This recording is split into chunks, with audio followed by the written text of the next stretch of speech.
ikaze mu kiganiro The Barbara Show, ikiganiro gihuza urubyiruko n'abakuze cyifashishije ingero zifatika z'ubuzima bwabo kugira ngo zidufashe kungura ubumenyi,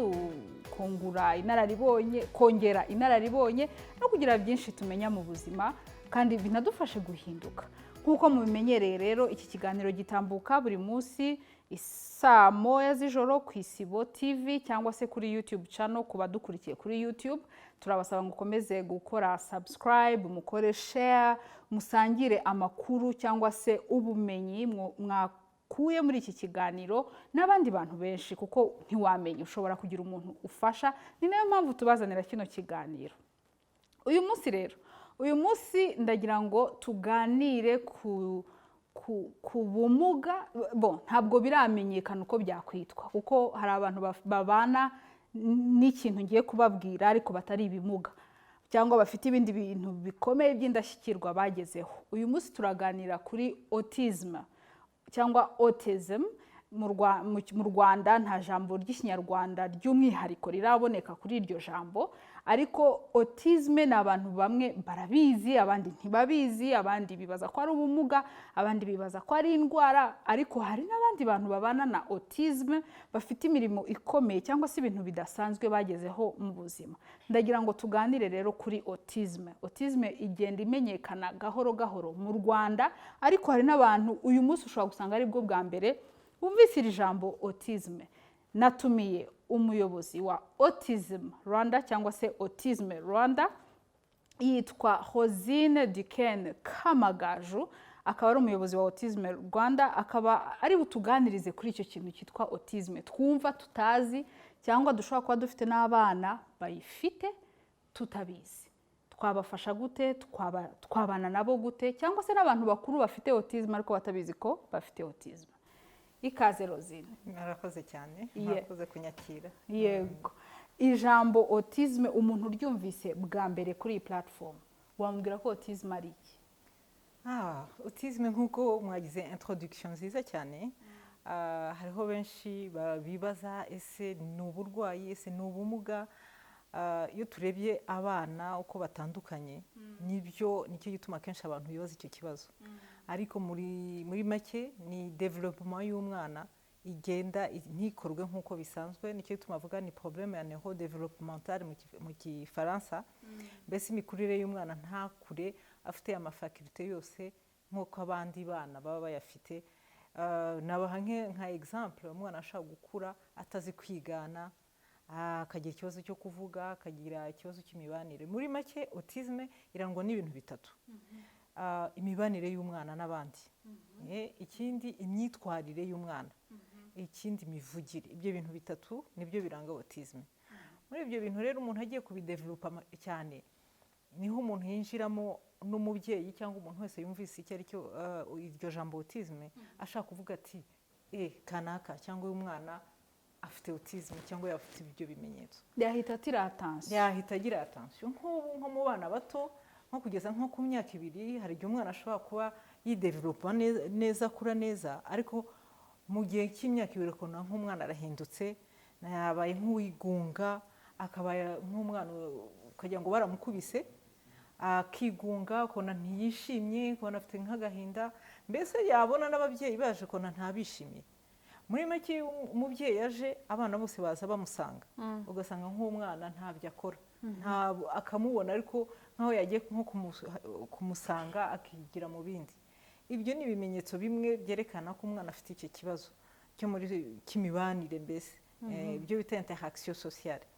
Noneho nk'ibyo ngibyo ni akantu kamwe gusa, ariko ni byinshi.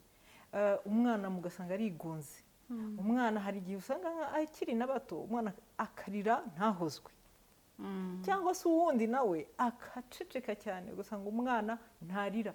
Umubyeyi akavuga ati umwana aritonda, umwana arira uko ashonje, amara gusonza wamuhanagura akongera akiryamira, mbese umubyeyi akaba afite amahoro, azi ngo umwana we aritonda cyane. Ariko ugasanga nyuma uko agenda akura harazamo twa tubazo,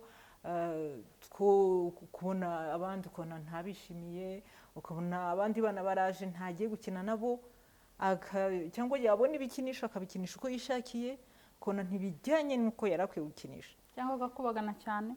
ibyo n'abandi bana, hari abana bakubagana ariko badafite hari autism. umwana ushobora gukubagana adafite autism. Ibyo ngibyo ni ukubitandukanye. Muri ikindi nacyo mu mivugire rero, abana benshi bashobora kugira imyaka 3 ataravuga papa mama, cyangwa se akavuga papa mama ariko hakazagera igihe bigahagarika neza, ukibaza umwana yabaye iki. Umwana wamubwira uti uraho, cyangwa wamubaza ikintu uti mama ari he, agasubiramo uti mama ari he, nkaho yakubushubije nk'uko bikwiye kuvuga.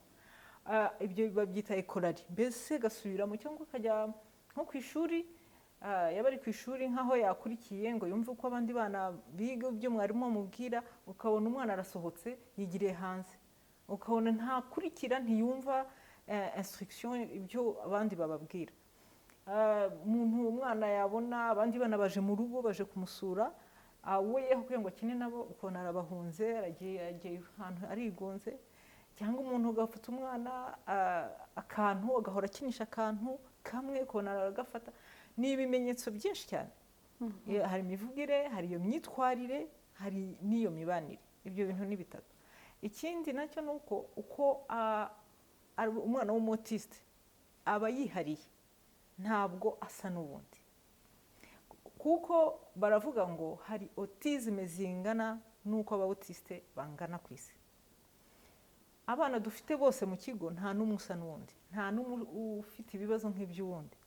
Nicyo gituma autisme iragoye kugira ngo ufashe uwo mwana, biba bigoye kuko ubanza kumwiga, ubanza kumumenya, umenye icyo akunda, umenye icyo yanga, kugira ngo ushobore kumufasha.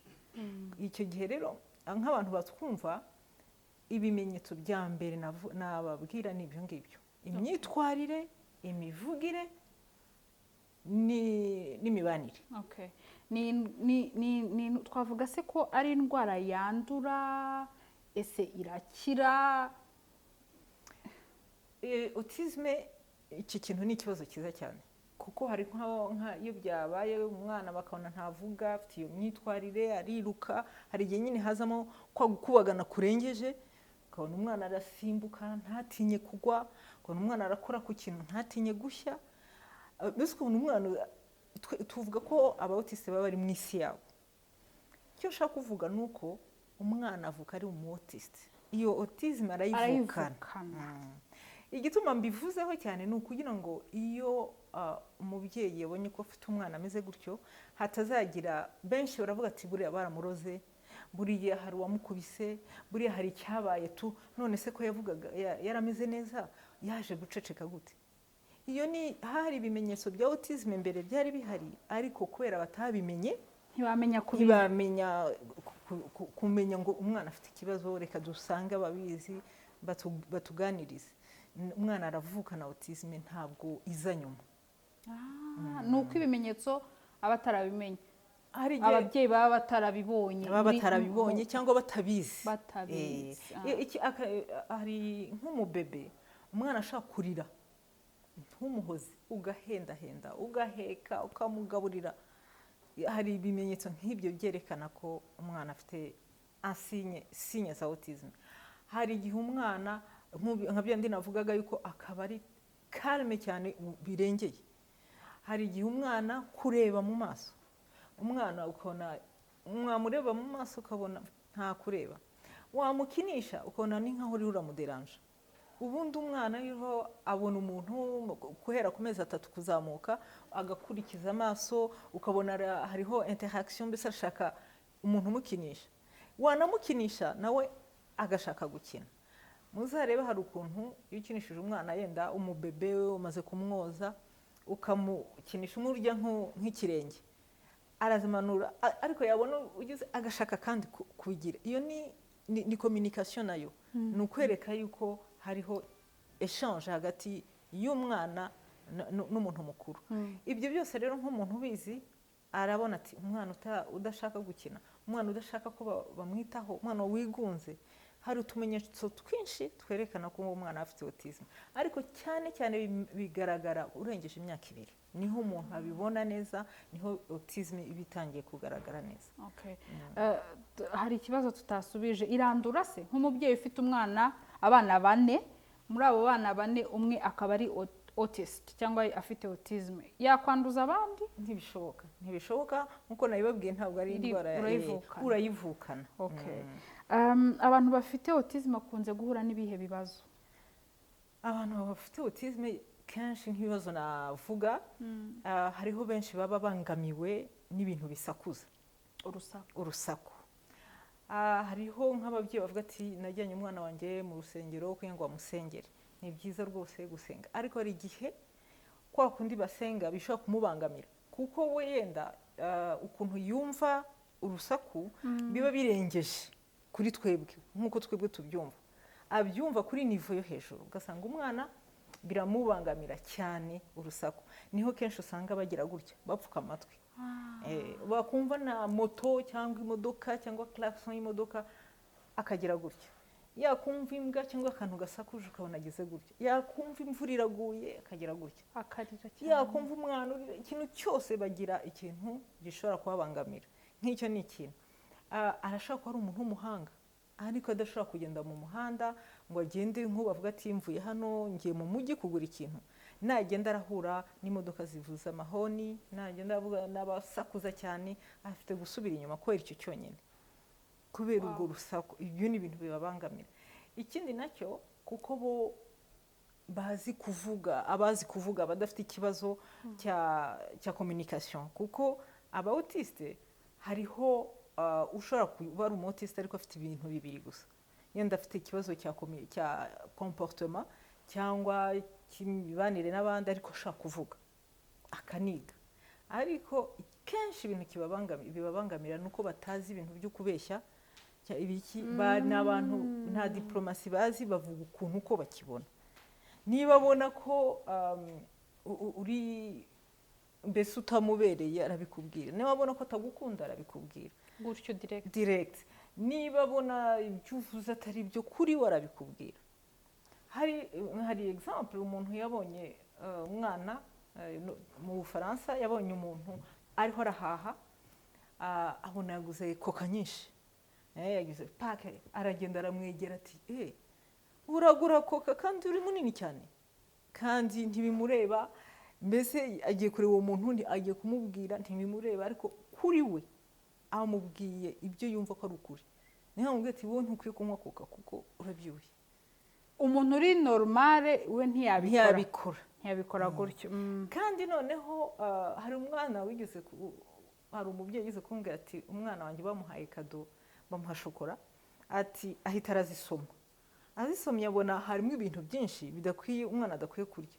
Aramusubiza ati izi shokora rero uzijyana uzaziha abandi bantu, kuko hano harimo ibintu abana badakwiye kurya. Ibyo mubwiye nibyo, ariko uwundi muntu ntabwo yabivuga, yaceceka akayibika wenda ntazayikoreshe. Utwo ni utubazo. Ikindi navuga bahura nacyo ni uko bo sosiyete itabumva, kuko bo nk'uko nababwiye bari mu isi yabo. Kuva bari mu isi yabo rero, nabo iyo batureba babona ibyo dukora nabyo nabo ntibabyumva.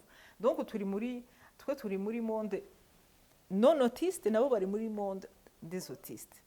Donc kuva rero ni nkaho turi monde zibiri zihanganye. Nicyo gituma iyo ugiye gufasha uwo mwana ubanza kumwiga, ukamumenya kugira ngo ushobore kumufasha, kugira ngo ushobore kumukurura mu isi yacu, kugira ngo amenye uko twitwara. Bo hagati yabo barumvikana? Hariho des associations zaba abo bita les Asperger, ni ukuvuga baba autiste bazi ubwenge, bize, bafite ubumenyi bukomeye mu bintu runaka, barahura bo bakaganira kandi bakumvikana ibibazo byabo, baravuga bakumvikana, bakagirana n'inama, bati jyewe nabigenje gutya, jyewe mbigenza gutya, bimeze gutya. Bobo ni nkaho navuga ko ari abambassadeur babandi batavuga, badashobora kwisobanura. Abo rero ni nabo batubwira uko nabo batubona, babona ukuntu tubeshya, babona ukuntu tutavugisha ukuri, babona mbese ko twe tubita ko bafite ikibazo, ariko natwe dufite ikindi kibazo. Muri make autisme buriya abantu ni twe tubabangamira, kuko yenda bo bafite ukuri. Ikindi nacyo turababangamira kuko tutanabumva ngo tubumve, tububahe, niba bafite n'ikibazo muri sosiyete yacu ahubwo tubafashe kuko iyo abana bakiri bato ashaka kuza akicara hano yabona afite inyota ntashaka kubivuga akabona hari umuntu uriranywa ashaka guhaguruka akagenda akabifata akanywa kuko ntashoboye kugenda ngo amusabe ntazi kugenda ngo amusabe wa muntu hari ahita avuga uyu mwana yarezwe nabi kandi ntabwo kubera atamenye ko umwana ari umutiste kubera atamenye yuko atazi kuvuga ngo yisabire mbese ibyo ni ibibazo abana bafite autisme bahura nayo ni byinshi ni byinshi cyane kuko abana baranatandukanye baba bafite na challenge zitandukanye epi hari ikindi nakongeraho nuko buriya bavuga ngo hari autisme hakaba na les troubles associés hari iyo ufite autisme ariko ukagira ibindi bibazo byishamikira kuri autisme iyo hari ibyo bibazo rero yenda hashobora kuzamo deficience mentale hashobora kuzamo epilepsy harashobora kuza igicuri urashobora hakazamo ibibazo byo kutarya ukanga kurya neza kurya bikaba ari ikintu wigisha umwana nk'uko wigisha imibare wigisha iki hariho umwana udashaka kumenya guhekenya hakazamo icyo ariye cyose ifu kukontorora kuko aragira ibibazo mu nda mbese hakishamikira utuntu twinshi donc iyo umwana afite autisme gusa ntagire ibyo byose arevuriwa vuba kuko haba hari ibindi byavuyeho aho nk'umwana hari n'ibindi ashaka kudasinzira kuryama bikaba ikibazo akarara yicaye akicara akaryama minota ingahe akongera agakanguka ukagira ngo urakeye akaririmba akagira iki akazongera kuryama yenda saa 10 gutyo ugasanga noneho entourage ye ababyeyi famiye nayo irabangamiwe kuko ntibaruhuka kandi umwana ntiyabyuka ntiyakanguka ngo usinzire ibyo ni bimwe mu bibazo ababyeyi bahura nabo cyangwa famiye ihura nayo ifite umwana w'umutiste ibyo ni bike mu byo ndavuga kuko ni byinshi birumvikana umubyeyi yabonye umwana we yahashye yagize ibiki ariko umwana we ntarye ushobora kubona umwana utunzwe na yawurute yarya akarya ka chips none umuntu agatangira kumwigisha kurya utuntu duke yajya kurya agatoranya umuceri wonyine w'umweru agasosi hano iruhande mbese ugasanga kugira ngo azabirye ni ukubanza kumenya ko uwo muceri awurya ari umweru n'isosi ikayirya iruhande niba ari n'agashyimbo kakarya iruhande ibyo iyo umaze kubimenya ufasha n'umwana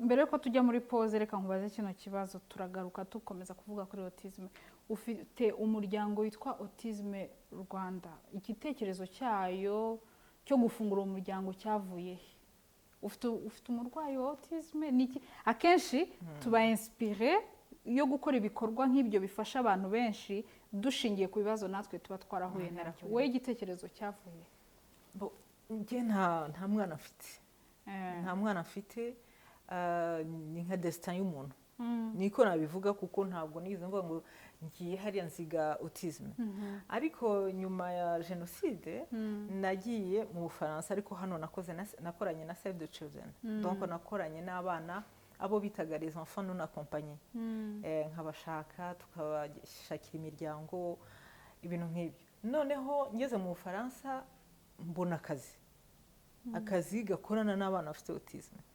mbigezemo ndabireba ndavuga nti aba bana bameze nk'abo kwa kanaka ba bandi twirukankana tudashaka ko baza mu rugo ba bana umwana ameze nka wa wundi wo kwa kanaka ko nabaye ni Burundi nkaba nti ndabihuza mbonamwe akazi ngakoramo ibihe binini ariko ndavuga ngiye kwispecializa muri ibi ndispecializa njya kuri université ndabyiga ndabirangiza ndabitsinda mpita nza gukora hano ubwo ndagira vuba ko nza hano nje guhugura abantu bakora mu bigo bita ku bana bafite ubumuga hanyuma ngewe nza nje muri domaine yo kuvuga autisme ubwo naje muri 2010 kugeza 2013 ari ibyo bitaga Mida des Grands Lacs ni OIM na Minafet bazanaga diaspora izi kintu ikazana ubwo bumenyi mu gihugu.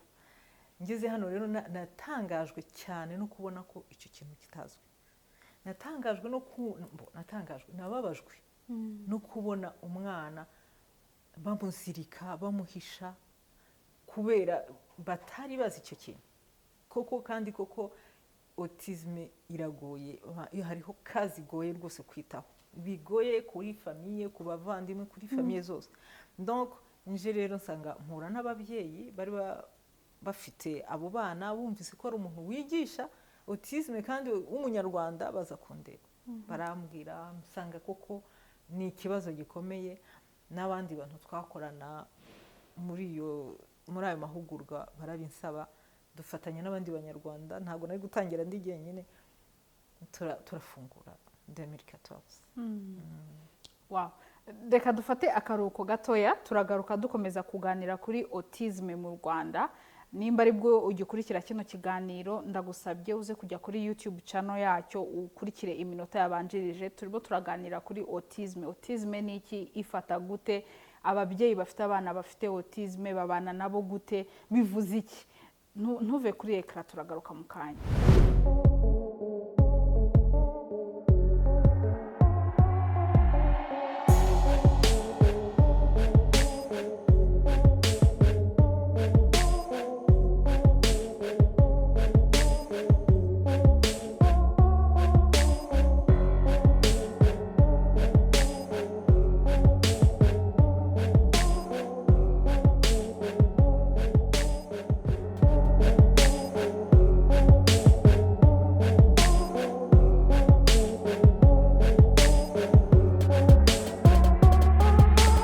Ikaze nanone mu kiganiro The Barbara Show, ikiganiro gitambuka buri munsi ku cyumweru isaa moya kuri Isibo TV no kuri YouTube channel, mugasangaho ama episode aba yaratambutse. Turimo turaganira kuri autisme, ariko by'umwihariko autisme mu Rwanda. Turi kumwe na Madame Rosine Dickene Kamagaju, umuyobozi wa Autisme Rwanda. Aratubwira uko iyi ndwara ifata, uko autisme ni iki. Dukomeze tuganire kuri uwo murongo. Rosine, hari ikintu wavuze kare, ndakigarukaho gatoya. Wavuze ngo abantu barwaye autisme baba mu isi yabo, natwe tutayirwaye tuba mu isi yacu, ariko turabafasha kugira ngo baze mu isi yacu. Ese kuki twebwe tutabafasha bakaguma mu isi yabo, cyangwa se tukareba uburyo twiga kubasanga mu buryo bubafasha kugira ngo nabo bumve badashyizwe ku ruhande muri iyo sosiyete? Kubera iki? Iki ni ikibazo cyiza cyane, n'ubwa mbere wakimbajije. Ariko mu byo nababwira nuko autisme ntikira. Icyo ni icya mbere, ntabwo ikira. Kandi mu byo dukora ntabwo umuntu avura autisme, ahubwo ni ukugorora. Iyo tugorora umuntu, ni ukuvuga exemple, abana bato bakura bigana, akigana mama, akigana papa. Murebe kenshi umwana ashobora gufata telefone agashyiraho, akagenda avuga nk'uko mama we avuga cyangwa papa avuga, akambara mbese agakora utuntu yigana abantu bakuru. Aba autiste benshi usanga izo faculté batazifite yo kwigana, ntabwo bazi kwigana ibintu. Ibintu byabo ni ukubibigisha, kuko hari byinshi babikora ubona ubwabo uko babyumva. Iyo umwana atazi kwigana, ubwo hari ibintu byinshi atamenya. Ikindi, iyo umwana atangiye atavuga, ntabwo wavuga ngo nitumureke, nubwo atavuga tuzamufasha atavuga. Oya, dutangira kumwigisha kuvuga, ukamwigisha amacouleur, ukamwigisha ibintu byose nk'uko twigisha abandi bana. Ariko bo, kuko hari n'icyo kibazo cyo kutavuga, bifata umwanya munini. Iyo umwana ataratangira kuvuga, ntabwo kwiga biza. Ubanza kurwana n'ikintu cyo kugira ngo avuge. Yamara kuvuga, nk'ubu hari abana tumaranye nk'imyaka 2, ubu niho bagitangira kuvuga. Kandi ibintu byose babyumva, barumva, ariko ijambo ntirize. Kenshi haba akantu ka déclic kamwe gatuma umwana agira gutya, aho ugeze kuza afite inyota, ageze ku ishuri, bari bavuye gutembera, agarutse abona amazi. Twese tuti atangiye kuvuga, ariko byahise bihagarara. kuko ikintu yashakaga yari muri extreme, avuga amazi barayamuha tubona ko azi kuvuga, ubu aravuga avuga utuntu twinshi rwose neza, ariko hakazamo yaho kubera habayemo kakahota, avuga mbese ari kumugida, ushaka iki, shaka amazi, ukamwigisha kuvuga. Arashobora kuba par exemple adashaka comment dire, adashaka kwandika, ariko wamuha computer akandika kuko aba yarabyize, atari warabimwigishije ukagira ngo ntarabimenya, ariko kenshi ukabona arabizi.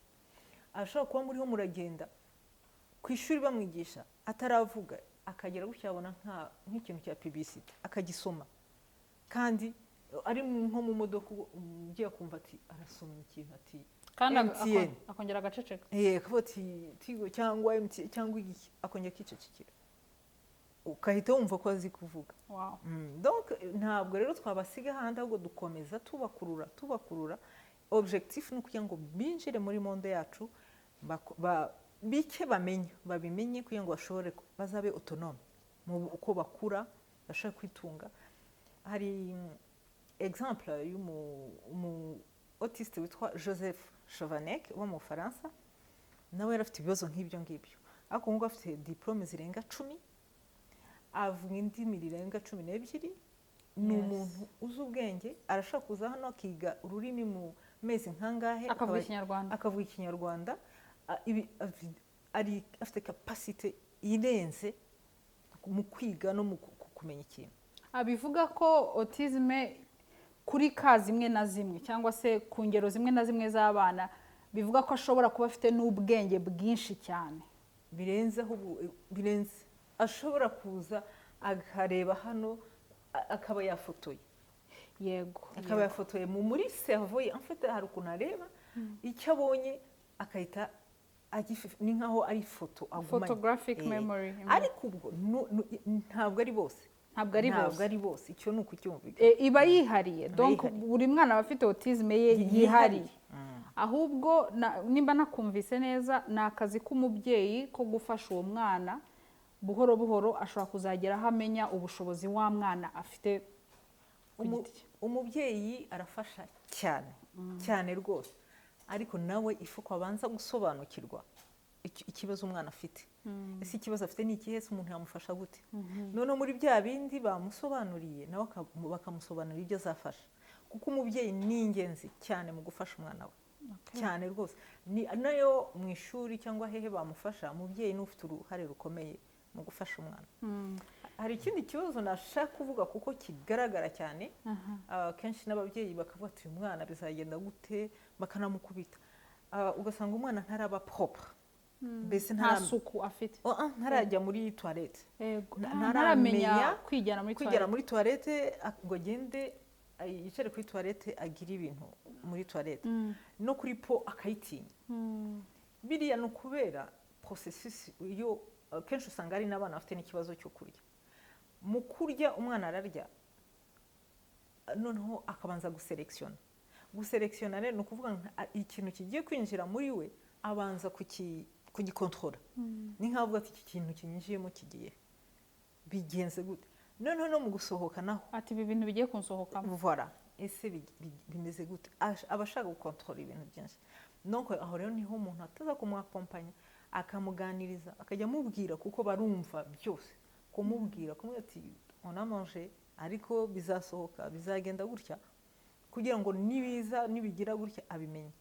Hariho benshi abana iyo adafite pampa adashobora kugira, abanza akareka bikajya muri pampa kugira ngo abone ibyo kintu abe sûr. Donc iyo niyo ni ikibazo gishamikiye kuri autisme, kuko umwana aba ashaka gukontorora ikintu cyose kigiye mu mubiri we. Twavuze kuri uwo mugabo Joseph wo mu Faransa w'umuhanga cyane. Hari izindi ngero z'abantu bateye imbere b'aba autiste watubwira, kuko hari umubyeyi udukurikiye ashobora kuba abona ko umwana we ashobora kuba afite autisme, ariko akibaza ati uyu mwana asa amaherezo ye ni ayahe, kandi wenda umwana we afite impano zidasanzwe. Hariho benshi bavuga nk'uwo Joseph nari muvuze, ariko hari n'abavuga Bill Gates ko ari autiste, ni benshi cyane bavuga, ariko ntafite uburenganzira bwo gusita amazina yabo. Ariko barahari benshi, amalisite arahari ku ma interineti bakora, na hano mu Rwanda turabafite bakuze bakora, bafite akazi kabo, ariko ukabona hariho ka kabazo ka sosiyete, batazi batazi gusabana, batazi an example ngo ushobora kujya ahantu, example y'umuntu mukuru ufite autisme, ushobora kujya kumusura mwavuganye ngo turagira saa 8, tuzahamara isaha imwe cyangwa amasaha 2, ayo masaha 2 niba ageze kuri we devoir ye iba yarangiye, arashobora guhaguruka akajya mu bindi kuko mwamusuye umwanya yari yabageneye n'uwo nguwo. Icyo ntabwo we aba akoze amakosa, tubirebye neza ntabwo aba akoze amakosa, aba afite ibindi bintu yategereje. Urimo urabivuga nkatekereza abantu bamwe na bamwe nzi, akenshi dushobora kubibeshyaho muri sosiyete, ukibaza uriya muntu ari compliqué, uriya muntu ntabwo azi kubana neza n'abantu, cyangwa ari brutal, kandi peut-être afite ari kuri spectrum, afite akadoze ariko il faut pas que oya ntago tuvuze ko of course, ariko hariho nk'iyo example nari ntanze, uwo muntu aba ari mukuri kwe, aba ari mukuri ufite baba mukuri kwabo, baba mukuri kenshi bavugisha ukuri, n'ibyo bakora biba biri mukuri. Niyo umuntu yabahaye 2 heures yo kumusura, aba afite izindi gahunda ze, niba mufite uwundi mwanya ariko we ntawe afite, donc arashobora kuba ati baracyaraho, yewe ngiye guca ibyatsi, yewe ngiye gusoma igitabo parce que nicyo nari nateganyije, yewe ngiye n'ahandi hantu yenda nayo ufite indi gahunda. Kuri we umuntu abyiye, ubirebye neza afite ukuri, aba afite ukuri. Donc nicyo ituma abantu bakuru abo bakora bafite ubuzima busanzwe, n'utwo ngutwo dusangamo, usanga kenshi ari umuntu udakunda amafuti, utazagenda kumubwira ngo dukore ibi cyangwa tuhindure iki ngiki kugira ngo bigende gutya, arakubwira ati no, huye dore ibintu byifashe gutya. Ntibazi kubeshya, ntibazi kubeshya, bavugisha ukuri, kuko ibyo bintu byo kubeshya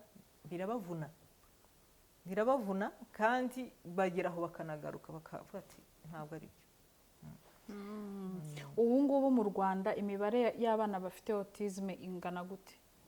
Ubundi OMS ivuga yuko ari 1% ya population, ariko ibyo ni ikigereranyo. Ubundi nko muri Amerika ubu ni 2 kuri 68 bavuka ari abautiste. Ni ukuvuga ngo natwe rero tugiye muri profondeur tukareba uko twasanga ari benshi, kandi kuba benshi ntabwo ari bibi, ahubwo ni ukubafasha hakiri kare.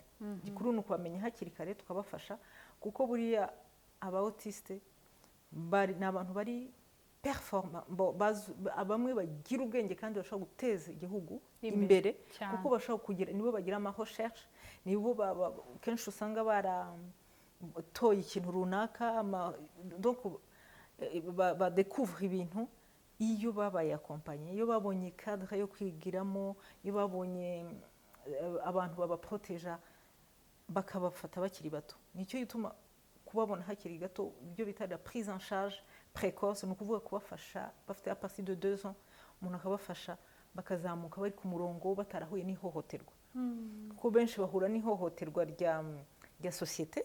Iyo umwana agiye bakamwita ko, bakavuga ko ari amazina mabi, bakamukubita bagira ngo ni uburere bubi, cyangwa n'umwana wigirisha, arakomereka. Donc iyo mibare tuyimenye hakiri kare, tukanashakisha hakiri kare kugira ngo abo bana tubafashe bakiri bato, batarahura n'iryo hohoterwa, n'ababyeyi batarakomereka cyane, kuko buriya nta kintu kibabaza nk'umubyeyi kubona umwana we atamenya ukuntu yamufasha. Uyu munsi Autisme Rwanda ihagaze gute? Mufasha abana gute uyu munsi? Uyu munsi dufite abana 36. Hariho benshi bagiye bajya mu yandi mashuri, ni na byiza. Hari n'abandi bafunguye ibigo, ni byiza, birashimishije, kuko abana ni benshi cyane. ni benshi kuko kazi dusanga dufite abana lisite d'attente itegereje kuza ni benshi barenga 100 hano muri Kigali barenga 100 kandi uwo mwana utariho ariga arasubira inyuma ntabwo bariho baramwitaho twebweho abana dufite barashimishije ni ukuri mfite abarimu bakora akazi gahambaye kandi kari akazi ntabwo ari akazi umuntu aza ashaka amafaranga ni akazi k'umutima ni akazi ukora ukunze naho baguhemba amafaranga angana utagakunze ntabwo wavana umwana aha ngo umugezaho bisaba ikintu cya passion kuba ukunda umwana ukunda n'ako kazi urimo ndabibona abarimu barabikora njya mbona nk'umwana akagera gutya yaje yarakaye afite kujya akagukubita kuko yabuze uko akubwira ikibazo afite ako ukabona umwarimu ahubwo aramwegereye aramufashe akamenya ko hari ikibazo akamujyana hanze akamutembereza akagaruka ntabwo biri ari umuntu wese wabikora rimwe kabiri gatatu harimo bamwe basezera hari abandi bavuga ati ntabwo nabishobora donc njyewe ndashima cyane abarimu bacu ngashima n'ababyeyi dukorana kuko abarimu bakora ababyeyi ntibakorane nabo ntaho twagera ariko kubona dukorana tugeze ahantu hashimishije mufite curriculum cyangwa curriculum itangwa na Minisiteri y'Uburezi mukurikiza mufite iyanyu yihariye bigenda gute mubigisha gute mwebwe uko abana banyu bihariye twebwe dukurikiza gahunda ya leta yego ariko nk'uko nabibabwiye hari ibyo dutangira gukora kugira ngo n'iyo gahunda ya leta tuyigereho niba umwana aje adashobora kujya kuri po nicyo kintu duheraho niba umwana aje adashobora kuvuga nicyo kintu duheraho mbere yuko mujya kumwigisha muri gahunda zindi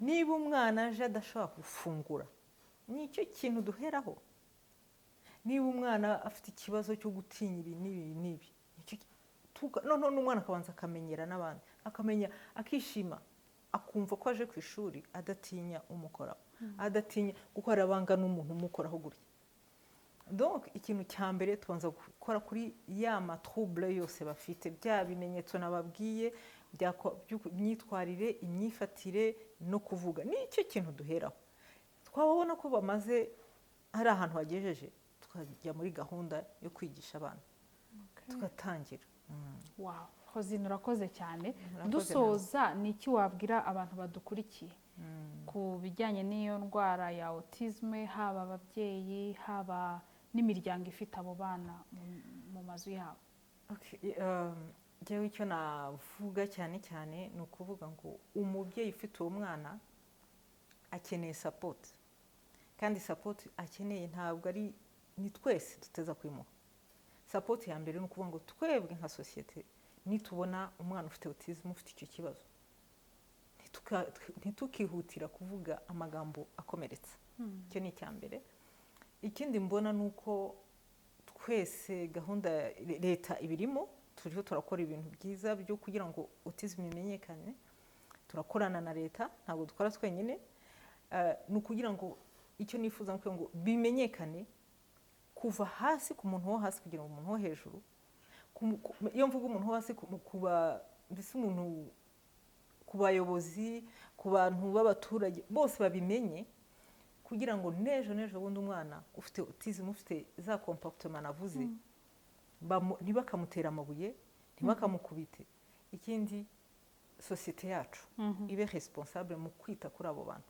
ari mu barimu bamenye ko abarimu benshi ubu barabizi abarimu benshi baraduhamagara bifuza kubimenya kuko babona kesi nyinshi mu mashuri yewe ikintu cya mbere nifuza ni uko gushyigikira famiye zifite abo bana kuko nibo bababaye cyane nibo barara bicaye nibo barara badasinziriye bata umwana wanjye abandi bakajya kwiga umuntu agasigara mu rugo kuko yabuze aho bamwakira aho niho njyewe nicara ngatekereza nk'umubyeyi nkavuga nti aba babyeyi bakeneye ubuvugizi bakeneye abantu babafasha kugira ngo uwo mwana ntagume mu rugo ahubwo ajye kwiga kuko nawe ashobora kuvamo ashobora gukora umuntu wese aba afite kapasite yo gukora akantu uko kameze kose kandi kakamutunga Murakoze cyane. murakoze Murakoze cyane Rosine. Merci. Murakoze cyane gukurikira ikiganiro The Barbara Show. Twarimo tuganira kuri Autism Rwanda, hanyuma tuganira ibintu byinshi. Nimba iki kiganiro cyagucitse wagisanga kuri YouTube.